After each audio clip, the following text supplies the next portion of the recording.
있습니다. 배우고 있습니다. 경외, 회개, 겸손, 소망입니다. 오늘은 지난주에 이어서 회개에 대해서 하도록 하겠습니다. 우리가 설교라고 할 때 설교는 베르빔이라고 합니다. 베르빔. 말씀은 세 가지 것이 있다고 했습니다. 보챔, 세르모넨, 베르빔이 있습니다. 보챔은 하나님의 말씀, 여호와께서 이르시되 말씀하여 이르시되 하나님의 목소리를, 보이스를 이야기합니다. 라틴어로 보챔은 그렇고요. 그 다음에 세르모넨은 태초에 말씀이 계시니라, 요한복음 1장에서 계속 나오죠. 이 말씀이 예수 그리스도라는 말씀을 통해서 그 말씀이 예수 그리스도라는 것을 이야기합니다. 그게 세르모넨이고, 그리고 선포되는 말씀, 설교는 베르빔이라고 합니다. 우리는 설교라고 할 때 이 베르빔을 들으면 처음 들을 때 들리지 않는 낯설고 어색한 그런 기분이 들기도 하며, 또 어떤 사람은 또 처음 들어보니까 신기합니다. 그래서 긴장이 되었고, 그러니까 지적 호기심이 채워지면서 너무 좋습니다. 그러다 점점 가다가 익숙해지면 그것이 이제 너무 익숙하다 보니까 들리지 않고 똑같은 거 반복하고 매번 같은 설교를 이야기하는 것처럼 그렇게 느껴집니다. 처음에는 이 사람은 참된 말씀이다, 바른 말씀이다, 옳은 말씀이다 라고 생각하고 시작을 합니다. 그래서 처음 교회 왔을 때 설교가 좋다, 그래서 온 경우가 거의 대부분입니다. 설교가 좋기 때문에 오죠. 근데 나중에는 몇 달 지나서 1년 지나서 설교가 나쁘다라고 이야기하고 떠나갑니다.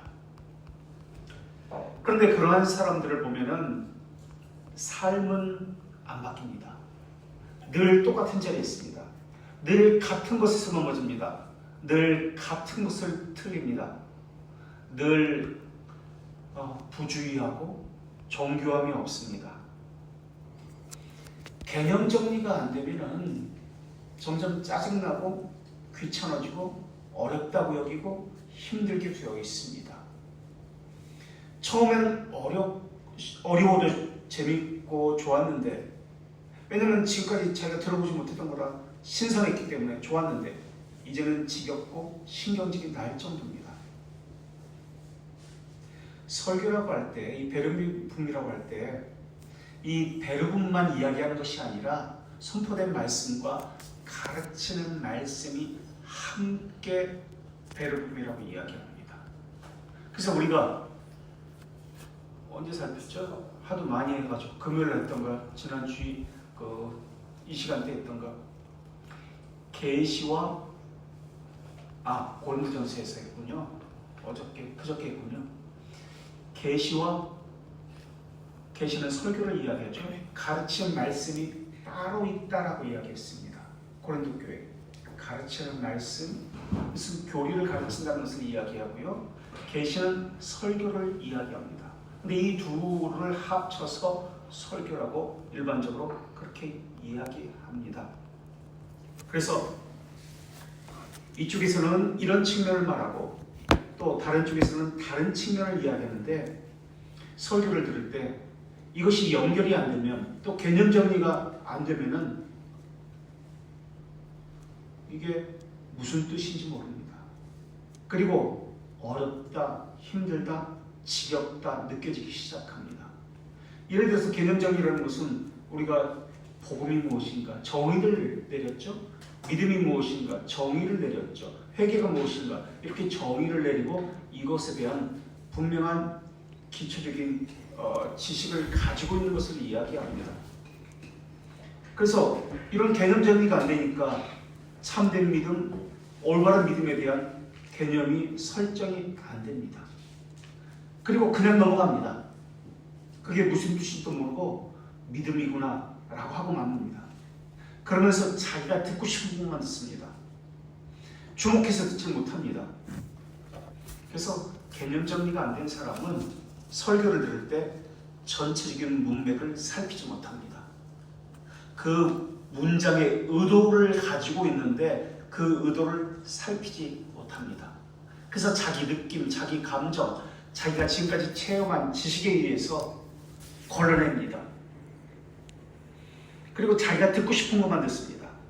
자기 방식대로 개념 정리가 안 되니까 해석을 합니다.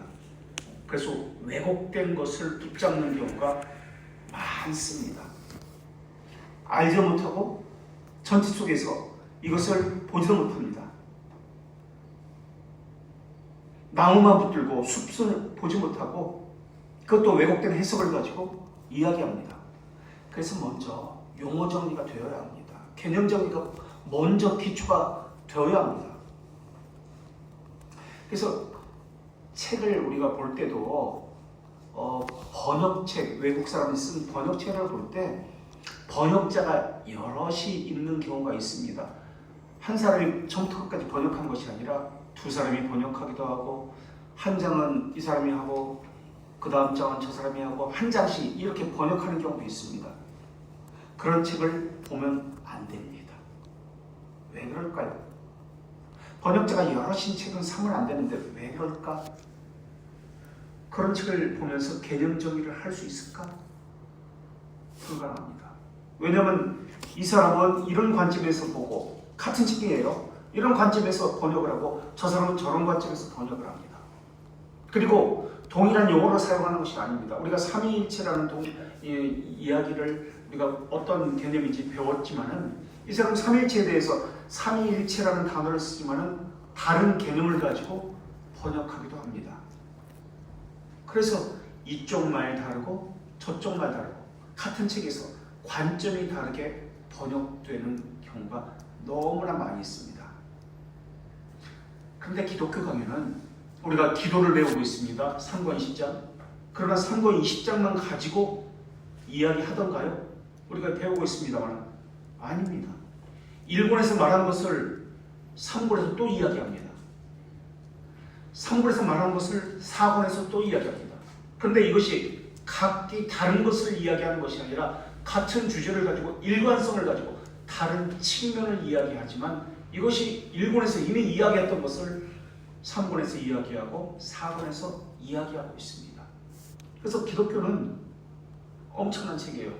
그래서 그 부분 우리가 3권 20장 기도만 공부하고 있는데 기도만 봐서는 안 된다라는 겁니다. 그래서 우리는 지금 기도라는 것을 전체 예배 속에서 보고 설교 속에서 보고 또 여러 가지 하나님의 선택, 하나님의 속성 1권에서 보고 여러 가지 그렇습니다. 자, 3장 21장에서 기도가 끝나고 선택과 예정에 대해서 배우게 됩니다. 왜 기도와 선택 또는 예정을 연결시켜야 할까요? 기도는 키워드가 자녀됨입니다. 그렇죠? 자녀됨이라는 것은 물론 우리 측면에서는 시간 안에서 자녀됨이 나타나지만 우리가 인식하지만 이 자녀됨은 어디에서 하나님께서 시간 바뀌잖아요. 초월이잖아요. 그죠? 영원에서 하나님의 선택을 이야기해야 되잖아요. 그래서 기도도 역시 선택, 영원에서 함께 볼 수 있어야 합니다. 그런데 이 예정이라는 용어를 3권 21장에서 처음 밝히는 게 아니에요. 선택이 예정이라는 단어를 2권 1장에서 원죄를 이야기할 때 선택과 유기를 말하면서 예정을 거기서 처음 언급합니다. 앞으로 우리가 예정을 다룰 것인데 특히 3권 21장에서 예정을 다루게 됩니다. 그런 것을 칼빈은 머릿속에 염두에 두고 2권 1장에서 2권 2장에서 예정이라는 단어를 끄집어내서 아주 조금 이야기하고 3권 21장에서 예정을 더 정확히 이야기하겠습니다. 거기 기독교에는 말이 없지만 그렇게 염두에 두고 써놨던 겁니다. 그래서 구체적인 설명은 3권 21장에서 하지만 2장에서는 그런 용어를 사용해서 앞으로 이것을 이야기하겠습니다 라고 제시하고 있는 겁니다. 기도도 마찬가지예요. 우리는 보통 교회에서 기도만 가지고 이야기하잖아요. 기도만 가지고 이야기하면 잘못된 기도를 할 수밖에 없습니다. 왜곡되고 자기 느낌, 자기 체험, 이 부분적인 것을 가지고 이야기하게 되어 있습니다. 그래서 우리는 기도를 할 때 회개, 믿음, 견인, 칭의, 죄들의 용서 이런 것과 함께 기도를 보아야 한다고 이야기했습니다. 전체적인 조망 속에서 개념 정리가 된 상태에서 기도를 봐야 한다는 뜻입니다. 설교도 마찬가지죠. 설교만 봐서는 안 돼요. 사람들은 설교만 가지고 이야기합니다. 기도만 가지고 이야기합니다. 그렇게 되면 왜곡이 나타납니다. 자기가 듣고 싶은 것만 듣게 되어 있습니다. 기도도 마찬가지로 자기가 하고 싶은 것만 자기 상황에 따라 기도를 하게 되어 있습니다. 그리고 나머지는 다 버려버립니다. 중요한 건 그것이 아니거든요. 내 뜻이 아니에요. 하나님의 뜻인데 자기 감정, 자기 느낌을 숭배하는 자들입니다. 이것을 우리가 금요일에 뭐라고 배웠죠? 쾌락주의 에피쿠로스다. 거기서 만족을 느끼는 거예요. 거기서 위로를 받고 거기서 기쁨을 느끼는 거예요. 이게 헤도니즘이라고 했잖아요. 이게 오늘날 개혁 신앙을 한다는 어떤 신학자를 또 제가 말씀드렸습니다. 이 사람이 바로 헤도니즘이에요. 존 파이퍼. 쾌락주의예요. 쾌락주의. 그래서 자기 판단을 숭배합니다. 자기 판단, 자기 느낌, 자기 체험을 절대시한다는 것은 고안된 하나님을 섬기고 있다는 뜻입니다. 철학적 신념이라고 합니다. 이것을. 그렇다고 철학을 모두 무시하라 그런 말은 아니고요. 잘못된 것이다 그렇게 말해서는 안 됩니다. 예를 들어서 우리가 진리를 배울 때 하나님의 정의를 만족했다라고 예수 그리스도께서 그렇게 하이델베르크에 배웠습니다. 성경에 그 단어가 나오나요? 만족이라는 단어가. 정의를 만족했다. 예수 그리스도의 구속을 만족설이라고 이야기합니다. 이건 누구의 주장일까요? 만족설. 구속론에서 만족설을 이야기합니다. 칼빈은 형벌 대속론을 이야기합니다. 구속론에는 여러 가지 주장들이 있는데요. 도덕설이 있고 형벌 만족설이 있고 속전설이 있고 그리고 지금 이야기하는 만족설이 있습니다. 그렇다면 이 만족설은 어디서 가져온 것일까? 중세 안셀무스의 주장에서 가져옵니다. 안셀무스는 스콜라 철학의 아버지입니다. 속전설은 오리기네스에서 가져온 것입니다. 돈을 주고 사왔다는 거예요. 사탄에게서. 사탄에게서 우리를 돈을 주고 속전을 치르고 예수 그리스도께서 사왔다. 속전설입니다. 도덕설은 아벨라르, 그건 중세입니다. 아벨라르. 도덕설 또는 도덕가마설입니다. 도덕가마설은 자유주의자들의 대속설입니다.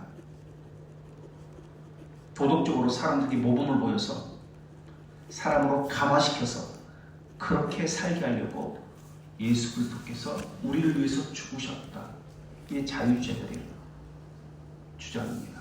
그런데 이런 대속론이 이런 주장이 한국교회 일반적입니다. 자유주의 신학이에요. 이것은. 근데 그걸 몰라. 하이델베르크 60문에 보면은 오직 전적인 은혜로 완전한 만족과 그리스도의 의와 거룩을 나에게 베풀고 전가시키고라고 칭의를 설명하고 있습니다. 여기서 만족설, 중세 안셀무스의 대속론, 속죄론입니다. 안셀무스가 주장한 게 예수 그리스도께서 하나님의 정의를 만족시켰다라는 겁니다. 그게 십자가 사건이라는 거예요. 그렇다면 이 철학인데 개인 신학자, 중세 신학자 또는 철학자, 스콜라 철학이니까 의 주장인데 이것을 왜 우리는 신앙 고백서로 가져와서 칭의가 바로 이것입니다 라고 이야기할까요? 우리는 성경에 나오지 않는 이 단어를 사용합니다. 왜? 오직 성경이라는 개념이 성경을 문자적으로만 본다는 뜻이 아니기 때문에 그렇습니다. 성경의 빛으로라는 뜻입니다. 오직 성경은. 성경을 빛으로 보았을 때 그것이 합당합니다 라고 해서 칭의를 정의할 때 예수 그리스도의 만족, 하나님의 만족, 정의를 만족시켰다라고 합니다. 로마서 2장 2절에는 한번 찾아볼까요? 2장 2절. 이 성경의 빛으로라고 할 때 이러한 구절들을 가지고 성경의 빛으로 해석해서 만족스럽게 나온 거예요. 로마서 2장 2절. 우리 대표님 한번 크게 한번 읽어주세요.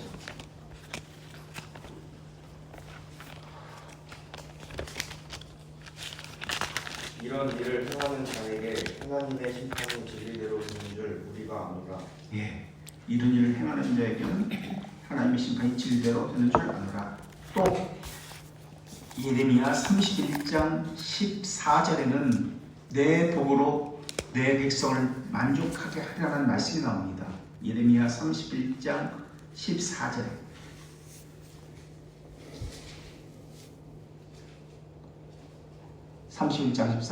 그리고 이사야 53장 11절에 이사야 53장 11절. 네, 또 한번 크게 읽어주세요. 53장 11절. 그거는 메시아를 이야기합니다. 그가 자기 영혼에 수고하는 것을 보고 만족하게 여길 것이라. 나의 의로운 종이 자기 지식으로 많은 사람을 의롭게 하며 또 그들의 죄악을 친히 담당하리로다. 예, 보십시오. 그가 자기 영혼에 수고한 것을 보고, 그는 메시아를 이야기합니다. 그리스도께서 자신의 영혼에 수고한 것, 십자가 사건을 보고 십자가 사건을 통해서 만족하게 여길 것이다. 나의 의로운 종이 자기 지식으로 많은 사람을 의롭게 하여 칭의를 이야기하고 있어요. 또 그들의 죄악을 친히 담당하리로다. 데살로니가 후서 1장 5절도 한번 보시겠습니까? 데살로니가 후서 1장 5절. 네, 또 읽어주세요. 이는 하나님의 공의로운 심판의 표요 너희로 하여금 하나님의 나라에 합당한 자로 여김을 받게 하려 함이니. 예, 공의로운 심판의 표요. 우리가 정의의 심판, 공의의 심판 배웠습니다. 그렇죠? 공의로운 심판의 표요. 그래서 안세무스의 만족설은 이렇게 성경의 빛으로 보고 예수 그리스도께서 인류의 죄를 위해서 하나님의 정의를 만족시키는 죽음이었다라고 해석을 합니다. 인류의 대표자 예수 그리스도께서 대신 죽으심으로써 지불해야 할 빚을 갚으셨다는 개념인데, 이것을 만족설을 법적 보상설이라고도 이야기합니다. 법적 보상설. 그래서 안셀무스의 대표적인 책이 있는데 그 책이 왜 하나님이 인간이 되셨을까? 라는 책입니다. 왜 하나님이 인간이 되셨을까? 라는 책입니다. 좀 더 이거 구성론에 대해서 우리가 기도이지만 어쨌든 설명을 하자면, 속전설은 초대교회 오리게네스의 주장인데, 사탄에게 돈을 줬다는 거예요. 돈을 준 것을 속전이라고 하잖아요. 그리고 예수 그리스도의 죽음을 대가로, 그 속전인데 지불했다는 거예요. 그래서 인간을 그 사탄에게서 구원해 냈다라는 주장입니다. 어떻게 생각하세요? 그렇게 하면 사탄은 하나님과 대등한 존재로 여기게 되어지십니다. 피조물이 아니에요.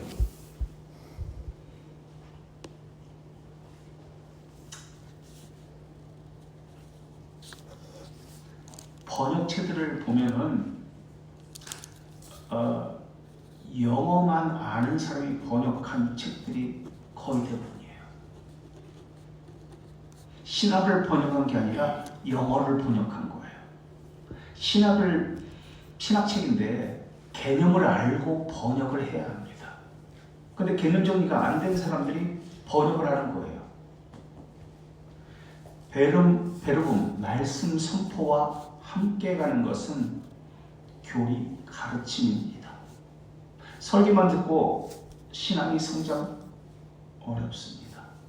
설교에서는 이렇게 요약해서 이 안에 어떤 단어적인 의미를 가지고 있다는 것을 말해주지 않기 때문에 그렇습니다. 그래서 교리를 통해서 이 개념이 어떤 개념인지 알고 설교를 들어야 합니다. 그래서 그 기본적인 개념을 가지고 설교를 해석할 수 있는 능력을 키워야 합니다. 이게 설교를 바르게 된다는 거예요. 그런데 교리적인 가르침을 안 받고 설교만 듣는다. 개념 정리가 안 된 상태에서 설교만 듣는다. 그래서 자기가 원하는 것만 듣게 되어 있습니다. 묵상을 보세요. 자기가 듣고 싶은 것만, 자기가 느끼고 싶은 것, 자기가 알고 있는 것을 가지고 묵상을 합니다. 하나님의 말씀이 자신을 살피는 것이 아니라 자기 느낌을 가지고, 자기 생각을 가지고 하나님의 말씀을 살핍니다. 주객이 전도자가 되었어요. 자기 느낌에, 자기 감정에 따라 하나님 말씀을 왜곡하기도 합니다.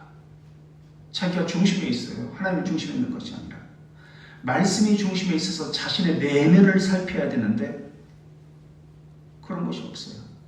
교리적인 틀이 묵상에 보이질 않아요. 그러니까 자기 감정, 느낌, 자기가 알고 있는 지식, 들은 것 지금까지 이것을 가지고 하나님의 말씀을 판단하고 그렇게 하고 있습니다. 앞으로 우리가 이것을 좀 책으로 내려고 하는데 다른 사람들이 이것을 보았을 때 어떤 것을 느꼈을까? 어떤 것을 배우게 될까? 그들도 우리가 이 묵상한 것을 보면서 각자 다른 개념을 가지고 해석을 하고 다른 정의를 내려서 용어 설명을 한다면 그 책은 약이 아니라 독입니다. 한국교회 독을 퍼뜨리는 그런 일들을 우리가 할 수도 있다는 겁니다. 그래서 그것은 꾸중물이에요. 하나님의 말씀을 훼손시키는 일입니다. 오히려 책을 안 나누는 게 더 나아요. 그런 개념에서 우리는 다른 개념을 가지고 교리적으로 살펴서 자신의 내면을 살펴서 묵상을 하는 이런 훈련을 해야 합니다. 바른 개념이 이해가 되지 않으면 하나하나 주제별로 따로따로 보게 되어 있습니다. 그래서 기도를 지금까지 우리는 여러 측면에서 전체적인 틀 속에서 우리가 살펴보았습니다. 설교도 마찬가지고요. 기도도 마찬가지고 우리의 신앙, 죄들의 용서, 다른 수많은 주제들이 있잖아요. 그럼 다 마찬가지예요. 그런데 우리는 어떻게 배웠냐면 조직 신학적으로 따로따로 주제를 분리해서 배웁니다. 구원의 서정 외우라고 막 이렇게 해서 칭의담에 뭐고 그렇게 해요. 다 분리해가지고 전체 속에서 보는 게 아니라. 그러니까 한 구절만 보고 왜곡을 하게 되어 있습니다. 그것만 따로 떼어놔가지고 보게 되어 있습니다. 그래서 우리는 기도라는 것을 지금 하고 있습니다만 전체적인 틀 속에서 늘 봐야 한다. 그리고 기도는 응답이 중요한 게 아니라 자세가 중요하다. 우리 책으로 볼까요? 105. 그래서 두 번째 회개해야 한다. 회개를 이야기할 때 기도에 있어서 두 번째가 회개입니다. 105쪽. 회개를 이야기할 때 세 가지 것을 고려해야 합니다. 세 가지 것은 무엇이냐면 믿음의 결과다. 회개라는 것은 믿음의 결과다. 첫 번째 고려해야 할 것은 믿음의 결과다. 회개는 당연성입니다. 귀결입니다. 믿음을 있다면 회개의 삶을 살게 되어 있습니다. 그리고 두 번째, 회개를 할 때 고려할 두 번째는 칭의. 믿음의 혜택이잖아요. 칭의는 죄들의 용서를 이야기합니다. 이것을 고려해야 합니다. 그리고 세 번째, 칭의는 죄들의 용서는 홀로 존재하지 않습니다. 그래서 어떤 사람들은 칭의와 이제 조직신학적으로 이걸 구분해 버리는 거예요. 따로따로 주제별로 하는 겁니다. 그래서 성화를 별개로 봅니다. 이제 물세를 받았으니까 불세례, 성령 세례 받아야 합니다. 라고 이야기합니다. 이게 오순절이에요. 자유주의자들은 칭의를 빼고 윤리도덕적인 성화만 이야기합니다. 그것도 잘못됩니다. 분리잖아요. 그래서 세 번째, 회개를 고려할 때 성화와 관계, 회개와 성화의 관계를 생각해야 합니다. 그러니까 거룩한 삶과 회개의 관계, 다르게 이야기할까요? 기도와 거룩한 삶의 관계를 고려해야 합니다. 믿음과 기도의 관계를 고려해야 합니다. 죄들의 용서와 기도의 관계를 고려해야 합니다.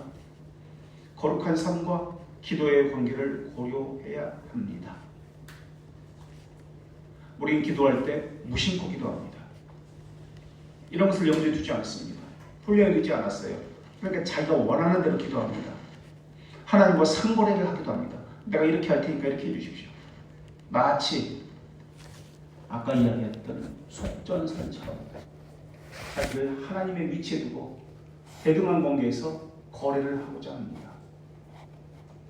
그래서 기도의 자세, 기도의 규칙 두 번째, 회개해야 한다는 말의 의미는 무심코 기도하지 말라는 의미도 포함되어 있습니다.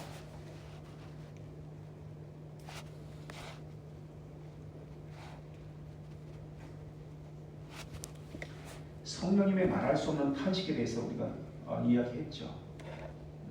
그건 넘어가기로 하고요. 그래서 자기가 죄인이라는 철저한 인식이 없으면, 자신이 죄인이라는 철저한 인식이 없으면 죄들의 용서도 없습니다. 왜? 회개는 죄들의 용서와 관계를 가지고 있습니다. 라고 제가 두 번째 고려해야 할 것을 이야기했습니다. 자기가 죄인이라는 철저한 인식이 없으면 죄들의 용서하는 기도도 가증한 기도입니다. 우리는 습관적으로 우리의 죄를 용서하여 주십시오라고 기도합니다. 가증한 기도입니다. 왜? 자신이 죄인이라는 철저한 인식이 있어야 합니다. 그런 자세가 있어야 합니다. 기도로 하나님의 노여움을 풀겠다. 이건 거래입니다. 그러한 것을 해서는 안 됩니다. 내가 기도로 하나님의 노여움을 풀겠다. 가증한 기도입니다. 여기는 절시담도 없어요. 또 중언부언하지 마십시오. 중언부언. 그러니까 철저한 죄인이라는 인식이 결여된 것, 중언부언입니다. 중언부언은 다른 것이 아니에요. 아버지 하나님, 아버지 하나님, 습관적으로 같은 단어를 계속해서 반복하는 사람들이 기도 가운데 있습니다. 기계적인 기도입니다. 판에 박힌 기도입니다. 절실함을 느끼지 않습니다. 자신이 죄인이라는 것은. 기도는 자신을 말씀으로 점검한다는 뜻입니다. 내 죄를 회개하고, 지금 회개를 이야기하니까 내 죄를 회개하고, 묵상도 마찬가지의 기능이 있죠. 그런데 그런 것이 전혀 없는 거예요.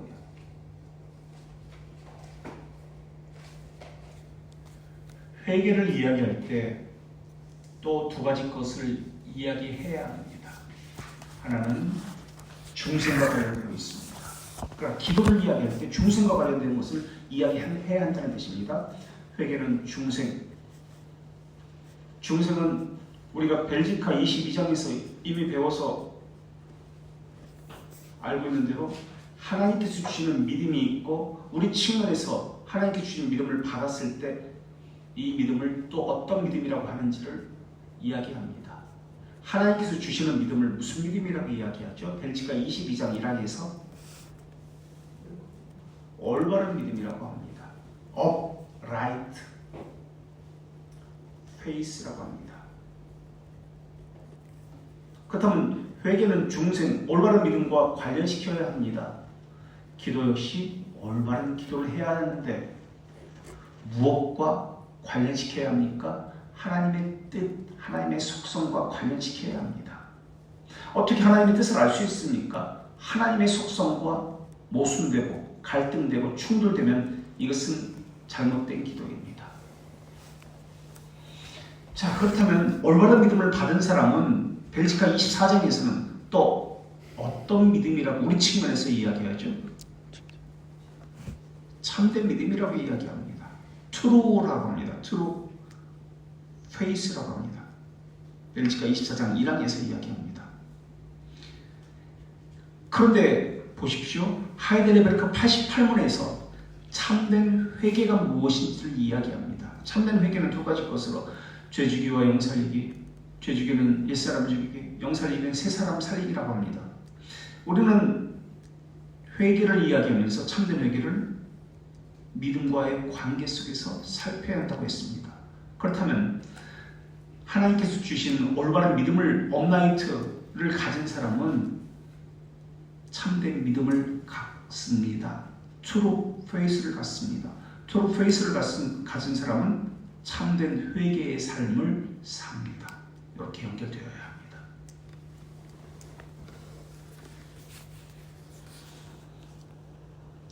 참된 회개의 삶은 말씀으로 자신을 살피고요. 또 교리적인 개념을 가지고 그 말씀이 옳은지 또한 살펴야 합니다. 그래서 기도는 말씀으로 하는데 교리적인 기도를 해야 합니다. 교리에 합당한 교리적인 교리를 끄집어내가지고 교리를 이렇게 하라는 얘기가 아니라 성경의 빛으로처럼 교리적인 교리의 빛으로 하는 기도를 해야 합니다.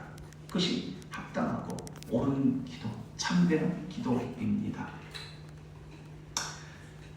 자, 책을 계속해서 읽고 있으면 처음부터 다시 읽을게요. 판에 박힌 기도문을 읽는 식으로 기도해서는 안 됩니다. 이걸 지금까지 설명했던 거예요. 판에 박힌 기도문을 읽는 식으로 해서는 안 됩니다. 전능하신 하나님이라고 부른 후 전능하신 하나님이라는 뜻이 무슨 뜻이죠? 전능하신 하나님, 만군의 여호와, 전능하신 하나님. 성경에는 이렇게 같이 나옵니다. 전능하신 하나님, 우리가 이미 배웠습니다. 창조주, 아버지, 섭리주, 엘로힘, 전능하신 하나님. 그리고 구속주 하나님은 심판주, 위로자, 보복자 라는 개념을 배웠습니다. 여호와 또 전능하신 하나님을 부른 후 기도의 내용은 하나님과 전혀 속성과 어울리지 않는 다른 것을 강구해서도 안 됩니다. 하나님의 말씀이란 거울에 자신을 반영시켜 볼 때 얼마나 어리석고 미련하고 게으른 자인지 고백하는 것이 먼저입니다. 이게 회개라는 개념이에요. 하나님의 말씀으로 나를 살핀다. 내 내면을 살핀다. 이게 회개라는 개념이에요. 그런데 우리는 회개를 문자적으로만 이야기합니다.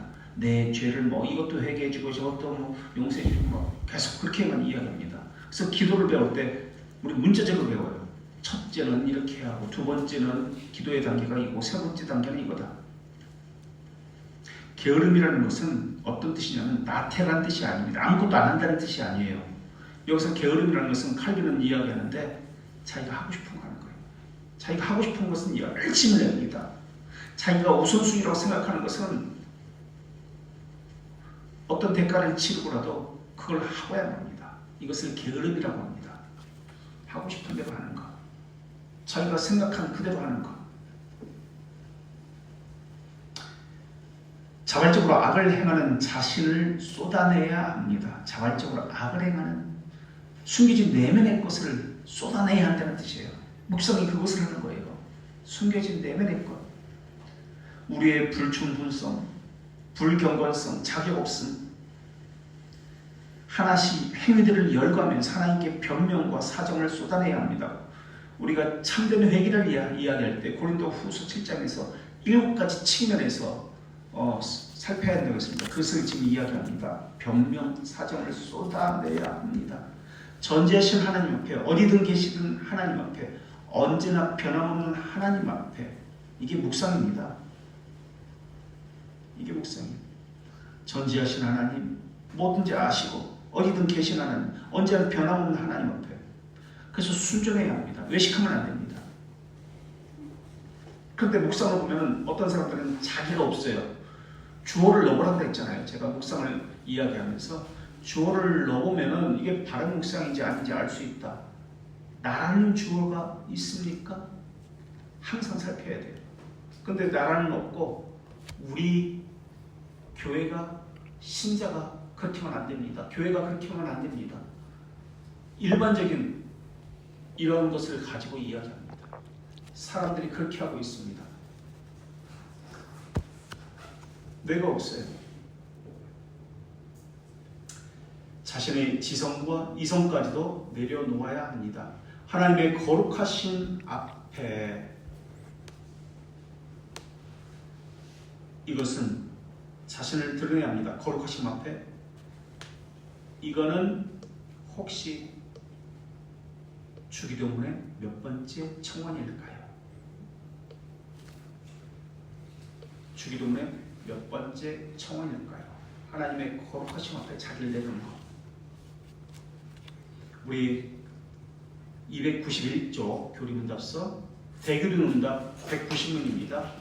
190문을 찾아보겠습니다.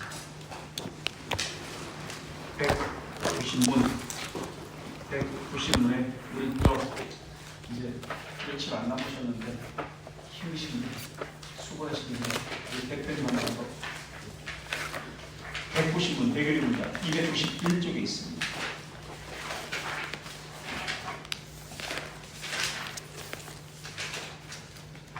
190문 한번 좀 크게 읽어주세요.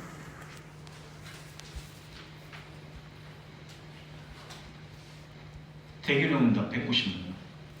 이름이 거룩히 여김을 받으시오며 이러한 첫 번째 청원에서 하나님께 올바로 영예를 돌리는데 우리 자신과 모든 사람 안에 모든 무능력과 부적당함을 인정하면서 우리는 하나님께서 자신의 은혜로 우리와 다른 자가 그분의 이름, 속성, 규례, 말씀, 사역과 자신을 알게 하는데 기뻐하시는 모든 것을 알고 인지하고 높게 평가할 수 있고 또 하도록 기도하는 것이고 사상, 말과 행위에서 그분께 영광을 돌리게 다시 말하면 그분이 무신론, 무지, 우상숭배, 신성모독과 그분께 불명예 돌리는 모든 것을 막고 제거할 수 있고 또 하도록 기도하는 것이고 그분의 지배적인 섭리로 자신의 영광을 향한 만사를 이끌고 섭리할 수 있고 또 섭리하도록 기도하는 것이다.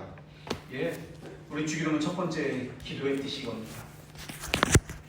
하나님 앞에서 거룩하심 앞에서 자신을 드러내야 합니다. 이 책은 지금 한 줄로 썼죠. 근데 여기에는 설교처럼 깊은 뜻들이 있어요. 지금 읽었던 이번엔 소개름도 한번 찾아보실래요? 101문 321쪽. 지금 이런 대교리문답에 이런 깊은 뜻을 이 한 줄에 담아서 염두에 두고 이 책을 쓴 거예요. 기독교학은 더 자세히 써야겠죠. 원래 더 기독교학은 101문 소개름문답 321쪽.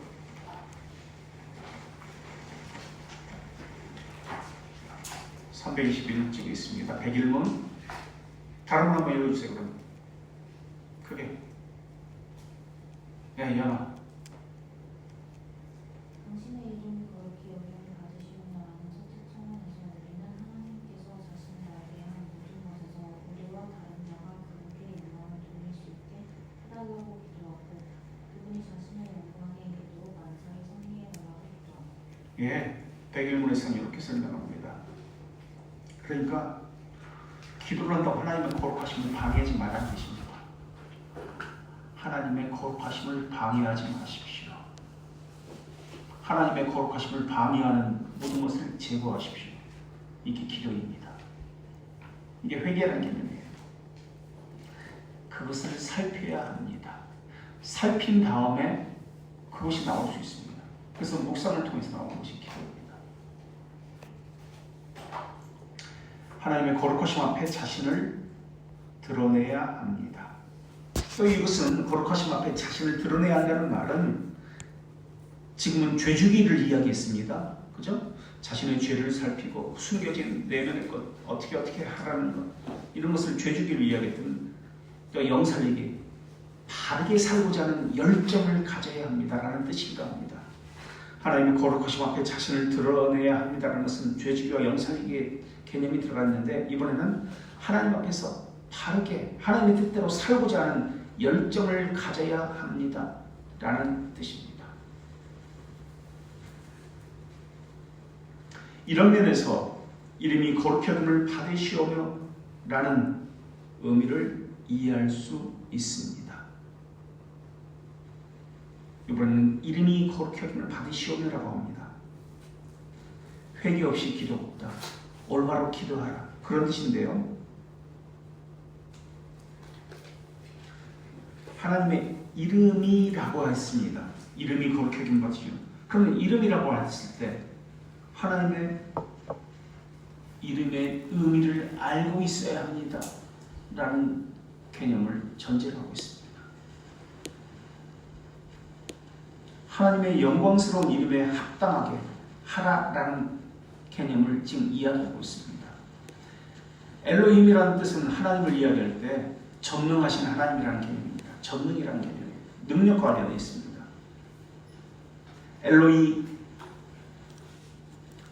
엘로이 하나님, 엘로이라는 것은 감찰하시는 하나님이라는 개념입니다. 감찰하시는 하나님, 엘로이. 감찰하시는 하나님, 엘로이. 엘샤다이, 이것도 전능하신 하나님이라는 뜻입니다. 엘샤다이, 전능하신 하나님. 엘올람, 영원하신 하나님. 여호와도 성경에 보면 여호와 이레, 예비하시고 준비하신 하나님, 여호와 니시, 여호와 살롬, 여호와 샴마. 샴마는 거기 계신 하나님, 샬롬은 여기 평안 인사잖아요. 여호와 로이, 여호와는 나의 목자시다. 여호와 로이. 이렇게 이름들이 많이 나오는데 이 이름에 합당하게 예배해야 합니다. 이 이름에 합당하게 기도해야 합니다. 이 이름에 합당하게 거룩한 삶을 살아야 합니다. 그것을 이야기하고 있는 겁니다. 지금 이것이 이름이 거룩히 여김을 받으시오라는 뜻은 죄를 숨기거나 청결한 양심으로, 청결한 양심 위에 무엇이 쌓인다고 했죠? 믿음. 청결한 양심 위에 놓이는 것은 믿음입니다. 청결한 양심으로 기도하지 않으면 하나님은 듣지 않습니다. 하나님은 우리의 심정을 보시는 것이지 외적인 자세나 언변을 보시지 않습니다. 그래서 죄 용서를 구하는 기도는 기도의 가장 중요한 부분인데요. 원인, 내면을 살피지 않고 결과만 가지고 기도하는 것이 우리입니다. 그러나 기도는 결과만 가지고 상황만 가지고 하는 것이 아니라 더 중요한 것은 내면이다, 원인이다 라는 것을 이야기했습니다. 그런데 하나님께서는 이스라엘의 사사기 시대에 그들의 눈물을 거짓이라는 것을 알고 있었습니다. 그런데도 공경에서 구해주셨습니다. 하나님은 사람의 애원을 무시하지 않습니다. 악인의 기도도 들어주시기도 합니다. 그들에게 음식을 주시기도 하고요. 그들을 입히시기도 합니다. 그러나 악인의 기도를 들어주시기는 하지만 그 기도를 들어주시는 이유는 구원을 위해서가 아닙니다. 그러나 우리의 기도는 이러한 옷을 주시고 먹을 것을 주시는 기도로 들어주시지만 궁극적인 하나님의 자녀에 대한 기도는 이것을 위한 기도가 아니라 구원을 위한 기도입니다. 그래서 구원과 모순되거나 충돌일 때 우리의 기도가 옷을 구하고 먹을 것을 구할 때 기도를 들어주지 않습니다. 궁극적인 목적은 하나님은 우리를 향한 궁극적인 목적은 구원을 위해서이기 때문에 그렇습니다.